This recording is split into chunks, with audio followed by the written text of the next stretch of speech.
ఈ ప్రభుత్వం వచ్చిన తర్వాత సెప్టెంబర్ 30 దాకా 7 quarters fees reimbursement, January, February, March quarter 2024 which was suppose to be paid ఏప్రిల్లో వెరిఫై చేసి మేలో డబ్బులు ఇవ్వాల్సింది. అక్కడ బ్రేక్ పడింది. మే 13 ఎన్నికలు జరిగాయి, అక్కడ బ్రేక్ పడింది. చంద్రబాబు నాయుడు ఎన్నికల కమిషన్కి లేఖ రాసి ఫీజు రీయింబర్స్మెంట్ డబ్బులు జగన్ ఇస్తా ఉన్నాడు, ఆపండి అని చెప్పి ఏకంగా లేఖ కూడా రాసి కూడా ఆపిచ్చేసి, సరే మే 13 ఎన్నికలు అయిపోయాయి, తర్వాత అయినా ఆయన ఇవ్వాలి కదా.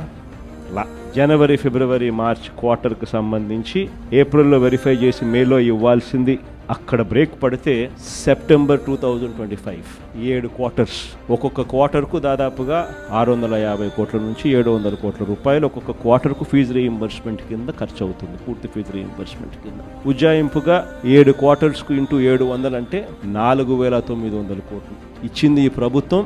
కేవలం 700 కోట్లు అంటే 4200 కోట్లు డ్యూస్ పుట్టి ఫీజు రీయింబర్స్మెంట్ మీద. ఈ డిసెంబర్కి వస్తే మరో 700 కోట్లు యాడ్ అవుతుంది.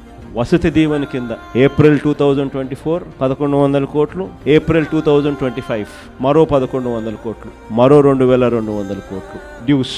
అంటే అదొక 4000, ఇదొక 2200, 6200 కోట్లు పిల్లలకు చంద్రబాబు నాయుడు ఇవ్వాల్సింది ఇవ్వకపోవడంతో ఈరోజు పిల్లలు చదువులు మానేస్తూ ఉన్న పరిస్థితి, సర్టిఫికెట్లు రాని పరిస్థితి, తల్లిదండ్రులు గట్టిగా అడగలేని పరిస్థితిలో పిల్లలు ఉండరు. పిల్లల చదువుల కోసం తల్లిదండ్రులు అప్పులు చేస్తూ ఉన్న పరిస్థితి ఈరోజు రాష్ట్రంలో కనిపిస్తూ ఉంది. 6200 కోట్ల రూపాయలు ఫీజు రీయింబర్స్మెంట్, వసతి దీవెన, విద్యా దీవెన కింద ఈరోజు బకాయిలు.